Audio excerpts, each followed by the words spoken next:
Ајде. На здравје. На здравје, живи здрави.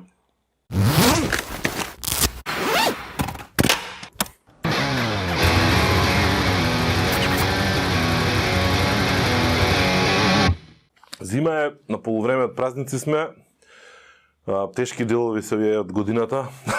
Кај што мора многу да се бориме околу масите. Не е лесно. Многу помалце со мотор, ама сепак нели не ги паркираме моторите.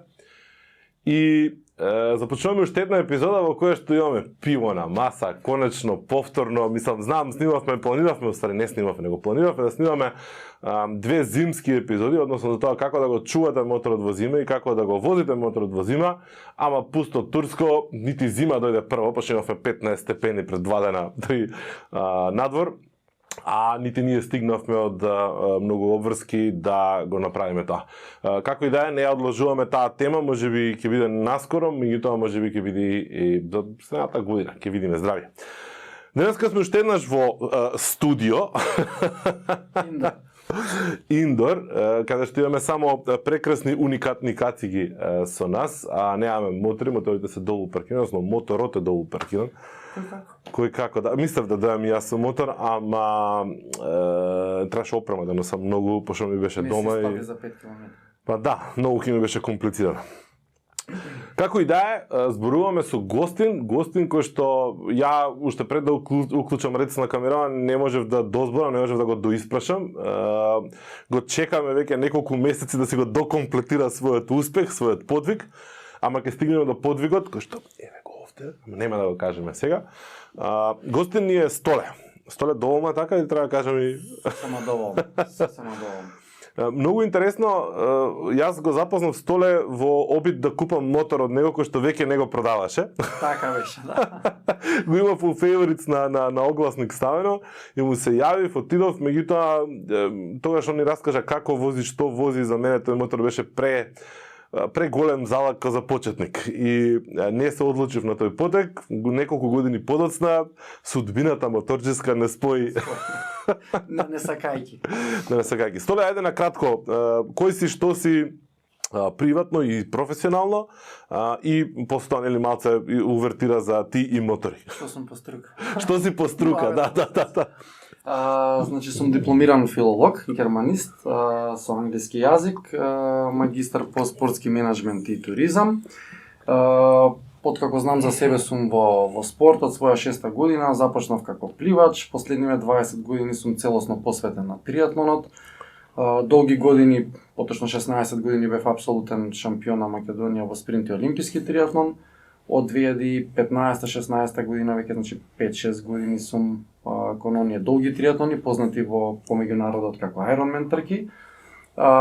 Нас имам преку некаде околу, вклучувајќи ги македонски, мислам, националните настапи, преку 100 старта во мојата кариера триатлон.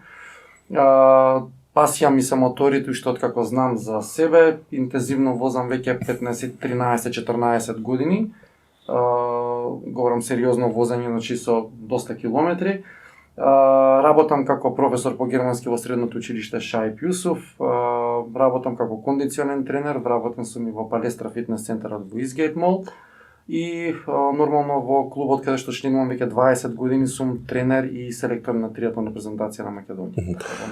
Да, добро, не е баш кратко ама не е баш онака како скромно и малку.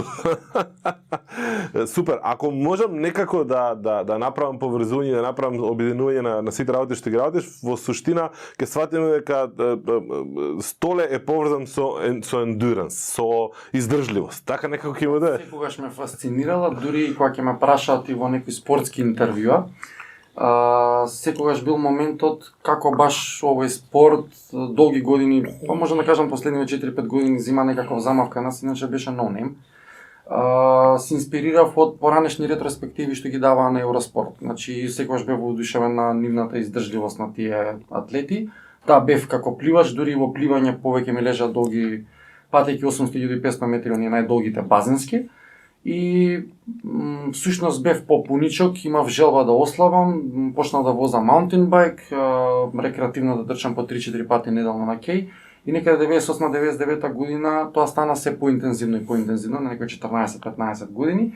И веќе 2001 година, 2002 по воената криза сватив дека во Македонија постои федерација која организира државни првенства и така одлучив всушност да се надпреварувам во тоа, каде што во тие спринти олимписки триатлони издржливоста е најважна и сам психолошкиот момент, меѓутоа бара и брзина, а она што сега го правам последните 5-6 години се базира на вистина во 80% на психофизичка издржливост, каде што помалку оди во некоја одредена брзина и веројатно и тоа ми е и некаков предизвик и према моториве каде што одиш на distance, endurance, time calculation и така натаму. Јас сум периодов опседнат со Дакар и онака поише и поише го учам и го запознавам и сите тие детали кои што за жал немаме толку многу, речеме, шанси од поблиску да ги следиме и да ги знаеме, немаме никој во близина што вози или возел за да ни сподели некој искуство. Ама се повеќе и повеќе онака одам на таа приказка. Не е физичката сила, него е менталната сила, упорноста, издржливоста. Онака ги гледам сите оние Дакар херои и приказни таму. Мајндсетот е чудо. Значи, еве Дакар е можеби најдобриот пример за тоа. И ова цела асоциација која што се базира веќе, не знам, 40-50 години колку постои, каде што безбедноста е нормално пред се затоа што вие сите подвизи ги правите на јавен пат. Значи тоа не е затворен систем на некаков надпревар стаза, па вие таму да се докажувате. Значи има многу моменти кои што се битни, а сите тие моменти се поврзани со психата. Така што за мене е одлучувачка и еве од спортска гледна точка ако гледаме, многу повеќе како поминувате временост, како созревате како атлет, гледате да го искористите искуството преку својата психа и повеќе дојдете во оние клучни моменти како да одмарате од нешто за да бидете поспремен кога доаѓа на што веламе кога гори под нозе. Да, точно е дека има максималистички тренинзи, точно е дека има тешки моменти каде што вие се борите сам со себе. Доколку се борите со противник, или ќе победите или ќе изгубите нормално. Меѓутоа, кога се борите сам со себе, нема правило. И ако не се осознавате низ годините работа, тренинг, за која и да станува збор сфера, навистина е нешто што за мене е најтешко. Логично делува на сите овие искуства и сите овие пристапи во спортот што се ги имал да, нели, се најде нешто што ќе го поврзе тој дел и таа филозофија во спортот и во, нели, тие активности со љубовта кон моторите. Ајде на почеток да се вратиме, значи љубовта кон моторите. Како изгледаат твоите почетоци? Има некои драги, недраги спомени? Јас почнав, како што кажа, пред 13-14 години. Купив претходно возев мотори, да, меѓутоа никош не сум имал собствен мотор, па нели да кажеме дека возиш, за мене возење кога веќе поседуваш нешто свое. Сум возел многу навистина скутери и оние 125 кај што беа со збориме почетокот на 2000-тите години, средношколски така брлави денови. Почнав со Симче скутер 125-ка, брод со 12 конски сили. Го купив нов од Dynamics. Поминав 34.000 километри за година и пол, две. И оној момент кога ќе кажеме леле ми треба 1000-ка, ми треба 1200-ка, ми треба вака, ми треба онака, значи тоа за мене се живи демагогии. Значи јас од тој мотор Балканот го поминав уздуш и попреку. Точно е дека на 110 не знаете дали да застанете, мислите дека стоите во место на автопат или претекнувате камиони, претекнувате по 2-3 км затоа што 120 км на час на максимална брзина. На 100 на удолница. На удолница со ветер во грб. На 110 веќе во црвена зона го мачите, меѓутоа ете, тие 2 години јас се што правев на скутерче од 12 конски сили со 125 кубика. И сум сменил момент сам имам веќе Suzuki Bandit 650, тоа е мој 8ми мотор. И е од некој искуство кое што да кажам, ајде за тие 13-14 години веќе е пречекорена границата од 200.000 километри. Можам да кажам дека не е битна снагата на моторот, колку што е битно како вие се однесувате према самиот мотор, зборам за одржување и така натаму, и кој ви е стилот на возење. Точно јас имав мотори кои што беа и послаби, биле и посилни мотори. Имам некој можеби спортски тип на возење кога сум сам на мотор, и затоа гледам во некоја не безволна варијанта, сега тоа се спротивставени мислења. Знам дека си италијан со Дукати. Меѓутоа некој мој концепт кој што ми е зборам за километрите што ги поминувам за влогот колку се троши во одржување на машината и така натаму, некој 4 цилиндри една машина, тој е old school јапонски концепт во било кој од брендови. Значи денеска лош мотор за мене. Добро, не сум ја. Зборам за Ducati Multistrada, а ја гледам секогаш кога ќе поминам, ја гледам, викам дали ќе го имам еден ден. Значи да не се лажам. Имаш V4 сега. Да, сега вечер. Има и тоа не е дезмо, така да. Да, поевтино е. Плюс и сега пушти ја гледав некој видео имаше на Pikes Peak верзијата викна на Тоа да, еве пак збориме натакате вече, значи да Јанка кој што ќе да привлече тоа нема збор. Така да генерално моите почетоци беа тоа, потоа имав 3-4 некет мотори, имав 2 Hornet и имав Фезерче возев, тоа беше краток период, GSR, прекрасен мотор. Меѓутоа сето тоа некако ми беше за долги патувања како патуваш со некет мотор. Значи пак ќе кажам се е во главата, јас со Хорнетот сум седнал во Скопје, сум излегол во Римини, Италија во еден ден, значи во лоши временски услови и така натаму. Значи, пак ќе кажам, се следува на она кој е ентузијазмот во вас и што вие всушност сакате и нормално од джебот. Да не се лажеме.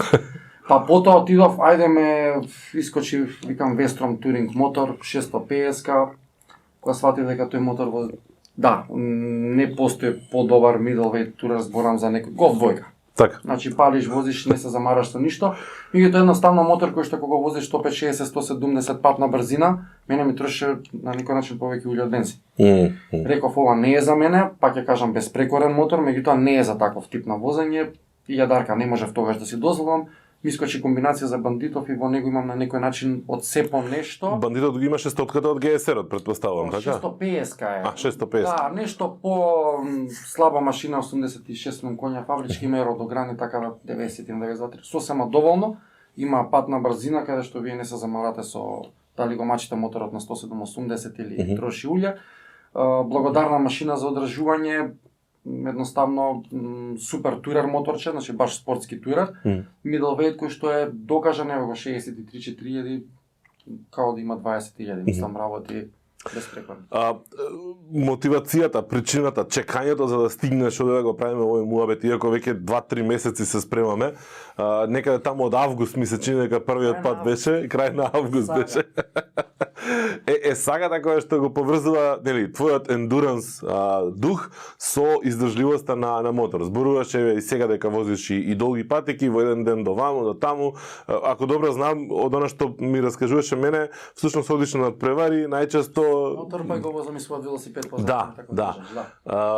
Го правеше сам држачот, да прашам, или постои негде да се купи тоа? Сага, и тоа беше сага. Има всушност две официјални кои што се Dota Approved држачи во Америка и беше право, мислам, избор преку која варијанта ќе одам, пишав на двата сајти, Tuba и Two Cycles викаат дечките кои што ги работат тие, работа за цел свет. Го нарачав, го чекав 2,5 месеци, па тука имаше проблем со царина, како тоа држач на мотор. Нормално. Многу поедноставно колку држач кровен што оди на кола, многу побезбеден затоа што самиот велосипед е позади вас во вертикала, а во хоризонтала и автоматски не е изложен на ветер како што е на кровен држач на кола. Да. Возите нормално 140-150 км на час без никаков проблем. Точно е дека има некој 80 сантима до метар кој што трчи, кој што се поставува задното тркало и најголемата, односно негативната страна е што на бочен ветер знае да направи проблем. Не да ве занесе, не знам како треба да е екстремно силен, а имав и такво искуство последниот пат кога се враќав од Задар. Беше црвена зона по цела магистрала. Дури имаше инцидент со 5 GS на французи паднати на бензинска пумпа и тоа го собрал другиот од силен ветер, па не дозволува да се паркираат мотори, точиш и бегаш, не смееш да го оставиш во рамките на бензинските пумпи. Го видов Господ затоа што не можев да водам повеќе од 50-60 км на час и е вистинска војна. Така што одам на трки со ги правам, мислам, тоа е веќе и авантура, некој ќе ми каже па доаѓаш на трка измора, мене тоа ме одмара. Мене ме одмара бегате од некои секојдневни уврски, тренирате професионално, иако не можам да кажам дека сум професионалец затоа што јас не можам да живеам од спорт, ја работам за да одам на трки. Иако толку години сум и кај НАСА и да кажем и на Балканот во најдобрите 5 триатлонци, за жал таа е сликата во нашата земја, особено во индивидуалните спортови. Меѓутоа јас сум тип кој што секогаш сака да направи нешто што е не секојдневно, па и затоа и го правам сега за Европско првенство во Германија ми е на 3 јули. Планирам во Ротер. Тоа се некои 1300-400 км над Минхене, да си одам буквално со точакот позади. Така. Гасна. Iron Butt е асоциација, здружение кое што и сам напомена постои 50 на години, иницијално креирано, воспоставено во Америка. Како дозна за него, како ги истражи работиве, како дојде на идеја да го правиш ова? Некој ти кажа, читаше? Во принцип дознав сам на следниот начин. Барав календар, ова беше пред 7-8 години, нешто поврзано со Iron Man и наместо да кликнам М, ми се стисна Б. И по дефолт на Google ми отвори Бат. И викам, како ова челичен задник. Ми отворив, знаев, мислам, претходно викам, мора да постои некој здружение каде што има нешто поврзано со ендуренс, меѓутоа ни на крај паме дека е стационирано во Америка, дека функционираат на тој начин, дека има толку членови, дека има толку строго определени правила. Кои што се всушност, да напоменам, значи се она што е поврзано со safety е со целата моторна полиција, законска, значи во United States, во сите 51 провинции, States во нивна регулатива. Значи сето тоа е крајно официјално и онаму каде што има пречекорување на правила, вашите резултати да се во ред, они не ги перцепираат. Значи не ги гледаат према првичните процеси. Отворив на сајтот и викам, ова е нешто што мора да има начин како јас тука би се пронашол. Не знаев дека има дисперзирано низ континенти за Европа и Германија. Не стапи во контакт, него го отворив и германскиот сајт и сватив дека ќе биде прашање на време кога јас ќе направам барем дел од овие што им се препорачани подвизи. Тоа беше период од 2 години кој што навистина не можев, бидејќи често бев и надвор од држава поради професионални спортски обврски и дојде момент прв пат 2017 да биде моментот кога јас тоа ќе го направам. 2018 има поствари 3 неуспешни обиди. Така да од трета мајка дојде овој голд. Прво беше моја грешка, ми откажа навигација. Јас не знаев дека они всушност навигација не ни перцепираат, не ни гледаат. Че нив навигација не ги интересира. Ќе те вратам само, извини. Значи имаме различни подвизи. Како изгледаат тие подвизи? Пошто има еден куп, листата е огромна. Да, има таму преку 40-50, меѓутоа еден од оние 24 часовни најтешки е Benbird Gold. Од Седелсор серијата е Седелсор Gold, 2000 милји за 36 часа, 1500 милји за 24 часа.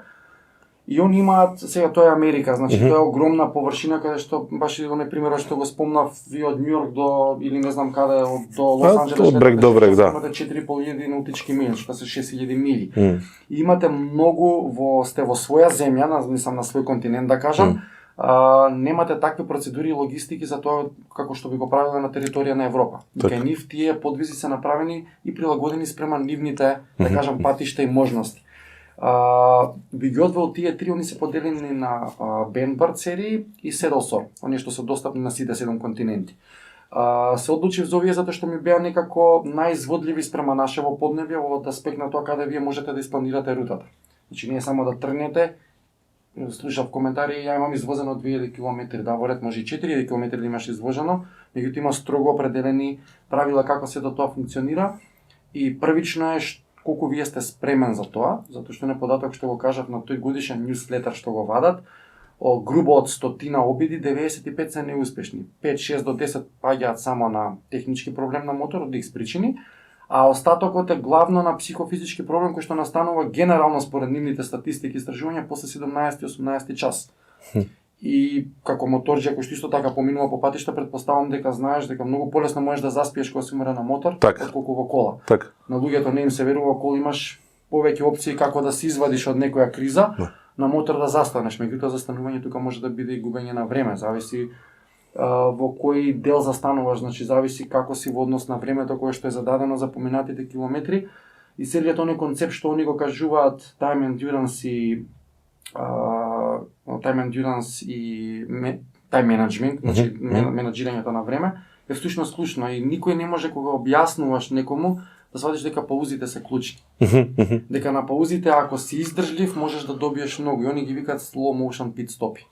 Значи вие доаѓате на пумпа, точите гориво, влегувате, плаќате, зимате сметката, сликате сметка, одометар, трипметар, евентуално правите некој бекап скриншот од навигација, кој што велам не ја перцепираат, ниф им се важни координатите од самите бензински пумпи, и тргнувате. Најдолгата пауза мене ми бев приморен до душа, затоа што возе во лоши временски услови, просечна температура од 24 часа, првите 14 часа беше -1. Ги знам сликите, ги памтам и видеата. Iron Bat E75, два пати хоргош, магловито, замрзнат визир, замрзнати фарови, халогенки, мраз на ретровизори, мраз на хендгард, мраз на куфери,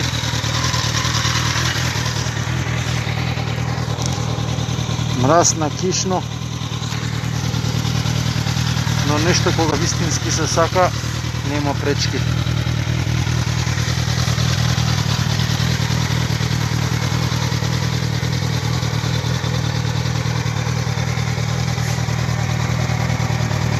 Кога излезе 10-12 степени горе низ Војводина, мене ми се види дека е 40 степени и намерно не се соблеков како што бев натунтан као да ќе на северен пол, така и останав и дури почнав и да се потам, викам доаѓа ноќна вожна, викам пак ќе падне под нула. Најголем непријател ми беше маглата и токму таа беше причината ја горе на Хоргош да дојдам 25 минути покасно. Возев 80-90, вие знаете кај сте, знаете дека сте под просек и всушност на враќање третата, да кажам, шестотка во километри, почнав да ја анулирам тој половина час да го анулирам преку паузи. Најдолгата пауза ми беше 11 минути. Значи, пошто имате idle time, moving time, stop time и тоа го имам на навигацијата и така знам дека е толку, иначе не би имал представа точно колку е, 11 минути и 13 секунди беше. Пиете нешто за освежување, гледам што е можно помалку да јадам, затоа што крвта едноставно оди во стомак, фаќа дремка. Единствената позитивна работа на студеното време беше што не ви дозволува да ви падне притисок. Значи, ладното време си прави да не ве фаќа дремка. И генерално беше мачење, меѓутоа реков, ако го не го направам сега, чекам за март-април, пошто беше цела сага со тоа Силверот, они признаваат, па не можете директно да одите на Gold, и јас ето тоа го почитувам и затоа отидов до крај да видам што ќе види на крај кога сето ова дојде и се викам барем се заокружи едно нешто добро. И не знам, секој некој што има амбиција, намера или смета дека може да го направи, значи Како изгледаат подготовките? Значи не возиш пошто си возел, имаш кондиција за возење, ајде тоа да речеме дека го е апсолвирано. Клучно е. Клучно е? Клучно е. Клучно е, сега не би можел конкретно да кажувам во километри, вие може да поминете, сега не знам, возите магистрален пат 1000 километри кој што вредат 2000 километри на автопат. Меѓутоа, генерално се клучни саатите поминати во седиште. Каде што вие автоматски тренирате таа издржливост, го тренирате вашиот ментален склоп, го тренирате вашиот задник, значи вашето тело. Вие не знаете во одредена држава на што ќе идете, дали ќе биде плюс 40, дали ќе идете на дожд, на сонце, влажност на воздух и така натаму. Иако генерално, ако ја гледаме Европа, вие период од мај до септември може да се аклиматизирате во било кој дел. Меѓутоа, клучно е да имате барем распределени некои десетина илјади километри, и она се совети кои што може да се најдат како 25 recommended tips на нивната страна, барем да имате сезони каде што поминувате по 10-15 илјади километри, ако гледаме како некоја генерална бројка, или да имате минимум 3 до 4 вожни кои што се над 1000 километри. Во ден правиме? Да, правиме во ден. Правиме во ден, затоа што од она што јас, пошто јас себе од 3 пати сум го направил во ред, 2 се официјални. Меѓутоа сум имал преку десетина вожни каде што се пречекоруваат 1500 километри во еден ден и на крај памет дека сум можел да ги искористам и за ова доколку нели сте информиран точно како функционираат правилата. Велам во ден, зошто? Затоа што најголемите проблеми конкретно за 24 часовниот, за 2400 км плюс, настануваат после 17-18 час. Значи вие доаѓате момент да знаете дали возите, дали сонувате, дали е реалност, значи како год да го планирате, кризи настануваат и кога ви е најлесно, да знаете дека прашање на време кога ќе дојде всушност на најтешкото и тука е. Ти го поминува сам. Значи сите обиди малтене и двата успеха, нели евидентирани успеха, ти ги помина сам. И при сертификација прашува дали си возел сам или во група, тежината не е иста. И сертификатот е различен. Кога си соло, се некој ќе праша како можеш да го, како тоа се докажува, значи вие може да лажирате дека сте возеле со 10 мотори или сам. Меѓутоа, првото и основно прашање кога ги пополнувате целата спецификација со вашите генерали да добиете ИБА број, код, прашуваат како сте возеле. Добива на тежина, затоа што во најмала рака да имате еден мотор плюс, ако ништо друго ќе мати некоја ќе излезе пред вас, значи правите да не зборам за 4-5 мотори. Пейсмейкер. Пейсмейкер, да. Подруго е и самото друштво кога имаш човек до тебе кога ќе застанеш да шмркнеш 2 голтки кафе е Добро и комуникатор тука игра улога да држи буден и слично. Така натаму, значи се е исто. Еве ја отидов у некоја сосема крајност и од временски услови идев соло во сите 3 обеди и не знам некако се тоа вие длабоко во себе знаете дека тоа добива на тежина и тие таму исто го почитуваат на поинаков начин. Пред да тргнеш да возиш, значи се спремаш за некаков подвиг, се спремаш за некаков предизвик, ги читаш сите правила, совети, вежбаш, не вежбаш и така натаму, го правиш планот. Треба да се пријавиш на вебсајтот за да кажеш дека ќе возиш, за да очекуваат да бидат свесни да добиеш некаков број или нешто слично, или отпосле го правиш тоа, што е... Тоа се прави отпосле, меѓутоа главната препорака е да се прочитаат буквално од А до Ш сите можни правила, затоа што се навистина строги и ригорозни од секој можен аспект. Се читаат правилата, вие сте тие кои што ја бирате рутата. За Силвер 1600 км во 24 сата е тура која што можете буквално да поминете и на магистрален пат, значи имате доволно време, тури со поголеми паузи, меѓутоа Бенберн Голдот е навистина суров и нема замајување во паузи, во опуштање и така натаму, значи се мора да ви биде, верувате, 24 часа планирани до минута 2 и секогаш, тоа е исто еден од главните типс, ќе кажам два кои што се многу битни. Едното е да оставите минимум половина час до 45 минути просто од дикс причини, ако ништо друго ради граница, пошто ние во Македонија. Тоа ќе те прашував следно. Капакот беше што мене вториот обид ми беше направен 2400 км во Македонија. И тоа беше 4 пати ја заобиколив Македонија и на крај ми го признаа како Силвер. Тоа беше моја грешка, не што вртев низ Македонија, него што не знаев дека веднаш може да се оди на Голд. Ја дури им кажав на некој начин беше тотално нелогично, тоа исто како да земеш златна медаља, но тебе пошто ти е прва златна медаља, ќе ти дадеме сребрена. Меѓутоа, кога ќе навлезете сериозно во тоа, има зошто тоа е така.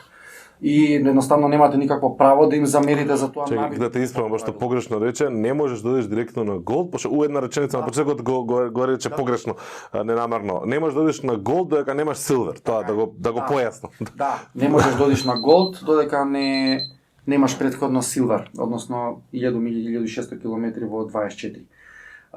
И втора многу важна работа што ми се случи независно од целава оваа Ironman сага, препорачуваат 3 до 5 литри да носиш бензин. Као екстра? Екстра. Зошто? Без оглед што ние генерално циркулираме на Балканот, па знаеме и на Вија Мишелин и така натаму навигации, пумпи, мене 2 пати ми се има случено.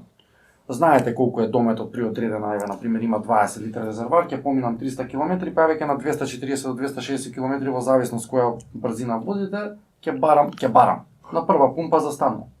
2 пати ми се има случајно на пумпи кои што знам дека постојат, кои што знам дека функционираат и се пумпи, кои што сам правим ова за ОМВ и лукуе вториот пат. Дислоцирани.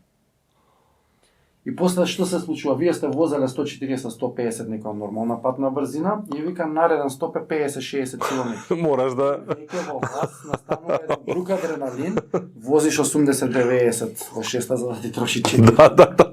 Да пролонгираш одреден домет и во таа ситуација застануваш, го додаваш тој на наредната пумпа ти повторно ќе ги имаш од тој аспект бекап во гориво и да не заборам, пошто некој ќе рече како ти можеш тоа да го докажеш дека си бил и така натаму, координатите од пумпите се клучни. Значи вие кога ја давате документацијата од како ќе го направите тоа, оди процесот на верификација кој што кај нив трае доста и е многу суров. Ги скенирате сите сметки, ги праќате сликите, секоја сметка одредувате и ја пишувате со реден број колку пати вие сте точеле гориво, некојаш може да се 5, некој се 15, зависи од големината на резерварот. И секаде каде што имате они тоа го викаат tactical refuel, U-turn, каде што вртите за 180, например, јас сум дошол еве сега до Хоргош, и јас се враќам 180 степени назад. Така. Ја на пумпата на граничен премин на Хоргош ставам немал бензин 1 литро. Мораш за да имаш сметка за да добиеш. Координатата од горе он му кажува дека во толку и толку време на таа и таа сметка на таа и таа километраж јас сум бил горе. Ако јас не ставам, мора да на сметка да пишува и таблица, регистрација, нешто. Се со слики, значи 3 компоненти се за главен, да кажам, доказ и вие можете дополнително за да им ја олесните на нив работата, дополнително да пратите и навигација, меѓутоа навигацијата му многу лесно може да се излажира. Добра, сега мене како балканец прав ми текнува како може и цело ова друго се изложира, ама не е поентата. Да, не е тоа поентата, македонче моторот ќе врти у место и навигацијата ќе помине 2400 км. Ние сме тата-мата за да направиме нешто шушбуш, така да ако на пример не направите таков tactical refuel и одите надоле, вас ќе ви се смета последната координата што сте ја пратиле, а тоа може да биде 200 км минус. Така да од тој аспект се исто тие многу битни моменти и тоа се правила кои што се читаат. И вие како ќе го направите, дека ме праша како функционира, тогаш што оди процес на верификација и таму ви станува се јасно од нивен аспект што они бараат. Доколку имаат потреба бара дополнително. Мене настана недоразбирање затоа што двајца ги верифицира резултатите. Ми бара Google Earth координати, па после не Google Earth, Google Maps. Зашто на Google Earth координатите дава дека јас сум не постои. Во Италија го вади, Молдавија вади некоја пумпа што нема допир на. А кај ги взимаш ти координатите на пумпата или на Maps си ги гледаш после тоа? Има точни за тоа инструкција како се бара, отварате на Google Maps, ја вкуцувате името на пумпата так. И дули има едно како показалче знакче се отвара и она ја отвара. Ги има правите координати. copy-paste, правите зум на пумпата и тоа оди како како дел од документацијата. И нормално сликите со сметките, значи на сметката имате и време и дата. Так. Имате километри, каде што на километрите од бордот има и саат. Како што ја сликате сметката според километрите и бројот реден број, така го комплетирате како еден рефил. Втори рефил, трет рефил, до оној момент доколку што има сметки. И најбитното е дека се смета за завршеток на целата, да кажам, на целиот подвиг, последното полнење на гориво. Значи јас за да ќарам уште некој километар, завртев дополнително из Македонија, отидов до 7 браќа во Гостивар, се спуштив до Гевгелија. Пошто вториот пат нагоре беше повторно имаше најава за магла и викам да не ми паѓа пак просекот, пошто реално во однос на временските услови беа 22 часа и 39 минути. Значи од позите сум добил плюс уште 1 час. На сметка на замор, меѓутоа се во рамките на некоја нормална безбедна ситуација, каде што се запазуваат и просеците.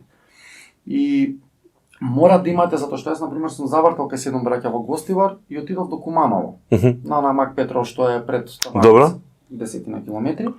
И всушност доторот во Куманово имав уште 1 час, значи може да уште да вртам, меѓутоа веќе ми дојде до овде затоа што стварно беше сурово ладно.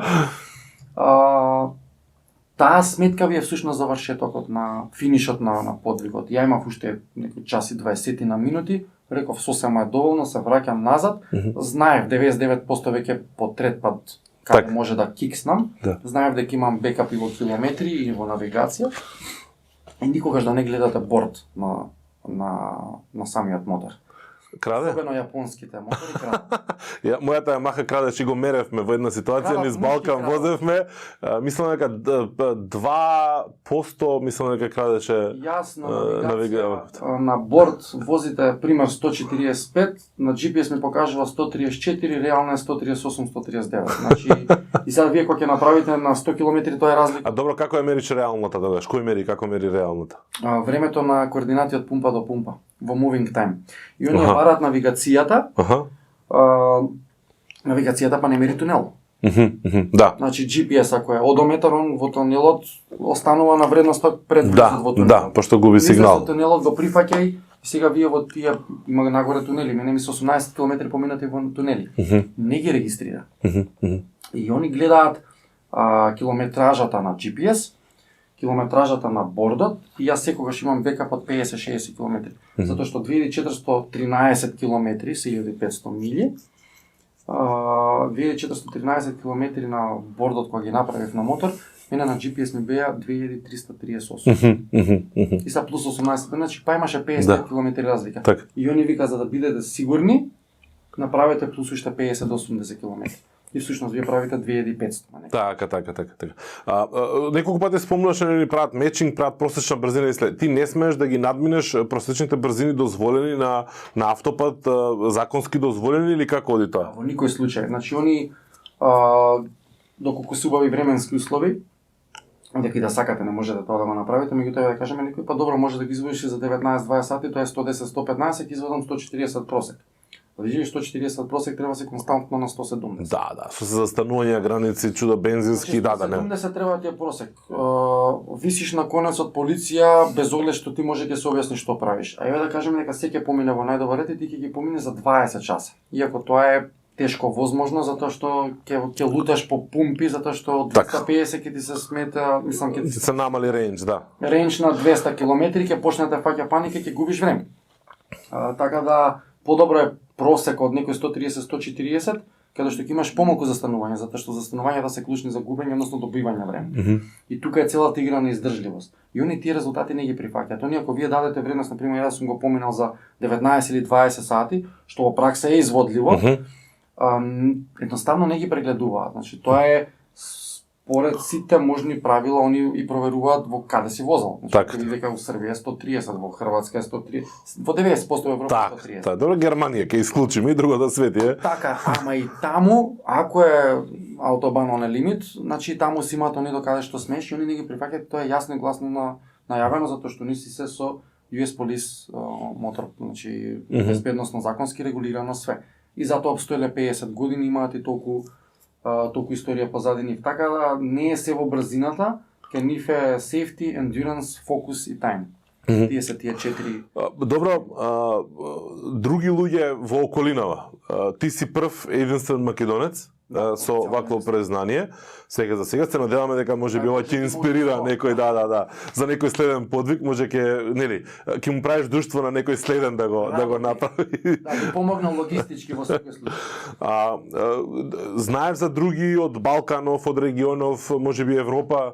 Европа има вкупно зборам не само за Ben Barngold, него вкупно кои што имаат Iron Bat дел подвизи 2143 моторџи. Ја влегов како 2143. Тоа ми беше потврдено од Михаил Кругер, тој е одговорен на ИВА за Европа, и од Майкл Нибон, кој што е основач и председател. Имам уште едно прашање додека не сум заборал само. Плаќаш нешто за ова или не плаќаш за да учествуваш, да го добиеш тоа? Сертификатот, значи процесот на сертификација, целиот пакет, тоа се entry кодот, мислам IBAN номерот, значи сето тоа се плаќа.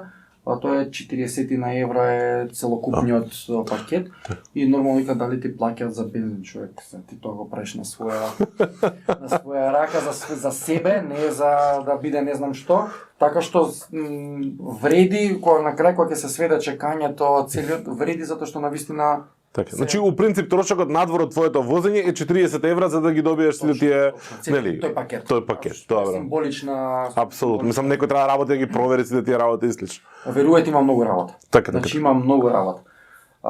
Затоа што не сум само јас, нив им стигнуваат можеби обиди кои што они и однапред да знае мора до крај да отиде да го провери дали е или не е точен. Се враќаме назад на Европа. Да, ја влегов како 2143. Од Балкан они ми потврдија дека се само 6 луѓе од кои што тројца се во Турција. Зборам за Ben Barngold. Силвер има двајца Срби, има Хрват, има Словенец. Седал Сор Голд 2000 милји за по 36 часа го има исто представник од Хрватска, Брмби. Значи се на се 5-6 луѓе од Балкан, зборам со Ben Barngold. Како македонец сум единствен и нивната, да кажеме, еви коментаре, што сепак низ Европа се возат многу мотори. Мислам, веќе во Македонија се возат многу мотори, не па низ Европа. Сепак се тоа 2143 луѓе, што е мала бројка во однос на тоа колку е распространено. Добро, предпоставам дека фактот на граници, фактот на тој непредвидлив ме сакаш момент и многу влијание има. Рече, меѓутоа, па кога ќе земеме од друга страна ЕУ земји, да беа скептици сега од Македонија, не европска земја, тоа беше па дополнителен процес, па како си возел, па како си кружел. 4 пати по 300-400 км низ толку мала земја. Твојата рута, ајде да повторам, ти ги спомна Хоргош, спомна нели назад до Куманово и до Гевгелија. Како тргна од Скопје? Да, отидов на Хоргош. За оние што не знаат, Хоргош вие Србија со Унгарија, добро. Го возев пред недела дена, тоа е исто назад. Досадно, па тоа па дополнително добива на тежина. На одење, бидејќи кажав, ради лошите временски услови, пред се ради маглата, студот сум добро опремен, нема никаков проблем. Меѓутоа маглата беше навистина главен пријател за брзина. Пазинат во таква ситуација, средна лента воза, да, коли има 70-80, тоа уште толку ве утепува. Па Марфи закон, па пола саат, кола не поминува во лева линија, барем некој да ти отвори некој 50-100 метра да гледаш, да. 110, подруго е веќе некој просек. Отидов до Хоргош и враќајќи се назад, кога веќе беше убаво, знаев дека повторно ќе биде лошо. Одлучив назад да се вратам до Белград. Значи ми беше повторно да отидам горе до Хоргош. Меѓутоа клучката што е пред Белград, нели веќе не се влегува низ Белград да се вози, се оди на заобиколка кој што води према Чачак. Да. Таму има работа на пат, значи таму изгубив до цело време. 20 минути, таму има цело време. Тука сме негде, значи не се разликуваме многу. И реков што ќе го губам тоа време, поисплатливо ме кога ќе влезам вториот пат кога ќе дојдам до граница, да се качам до Белград, да се симнам во Македонија, да продолжам на Гевгелија.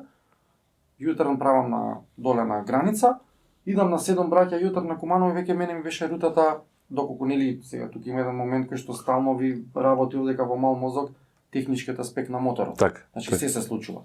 Особено што беше и дожд и магла и не знаете, тоа е машина, може да е најдобрата, едноставно се случува нешто и вие сте немоќе ништо да направите. И затоа решив вториот пат да не одам до унгарска граница, да се вратам надоле после Белград, таму има баш кај Кеа УМВ, таа беше третиот јутрон и надоле веќе се одите до Гевгелија, граница 7 браќа Куманово и тоа беше вкупно 2445, 22 часа 39 минути. Пак ќе кажам, рутите можете да ги играте сам, граници 28 км, дури кога сега се сеќавам, не царинарникот, него полицајецот што ми го зема пасошот, ме прашува, вика, каде одиш, беше 5:30 сабајле и сега викам, одам за Хоргош. Не објаснам што како е, просто трошиш време непотребно. Видел ли временската прогноза, ја викам, да, за да не испадне сега дека сум несигурен. Среќен пат, ти си знаеш.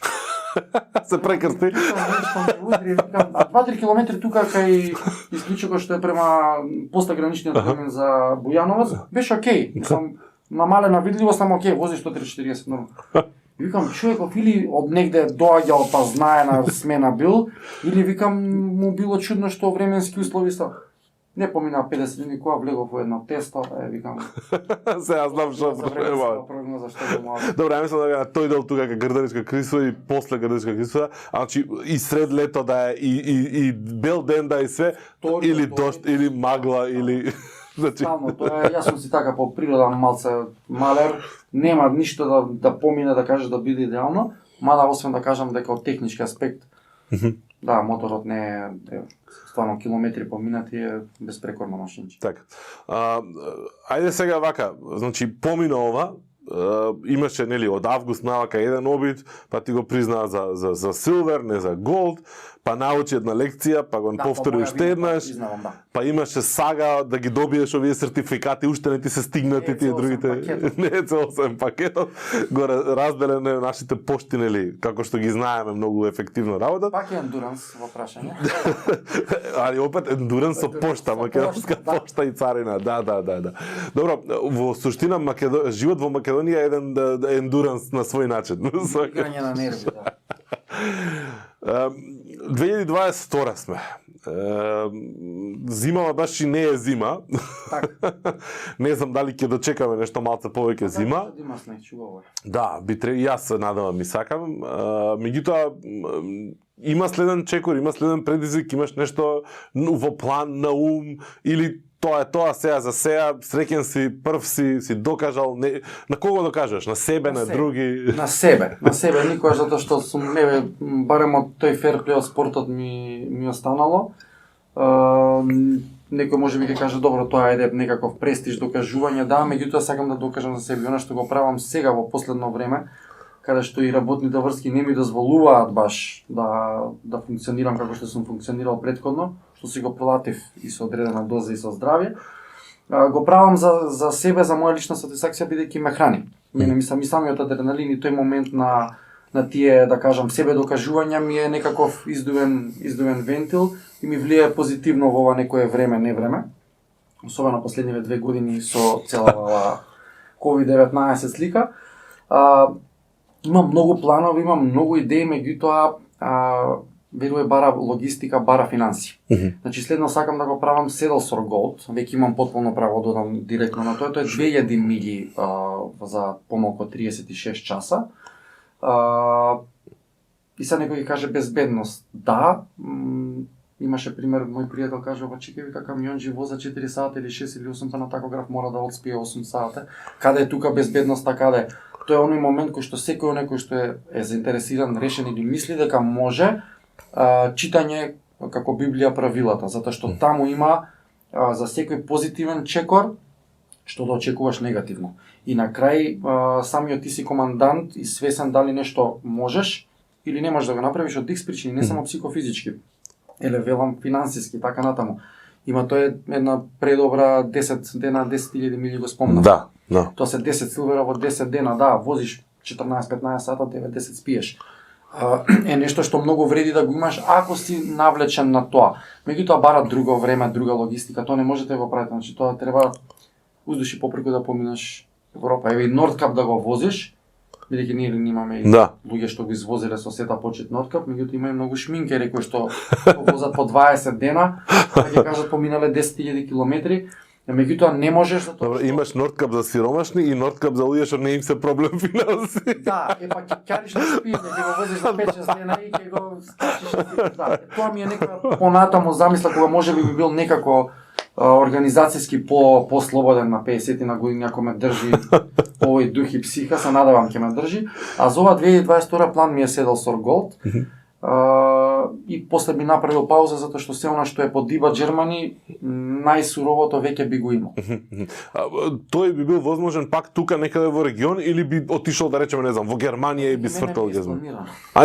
Две варијанти имам. Едната ми е да отидам или на Милано, мислам Скопје Милано, Скопје да продолжам доле Атина, или да отидам ако одиме, зависи сега во кој период, претпоставувам ќе биде лето, барем да ми се погоди малце повисока температура.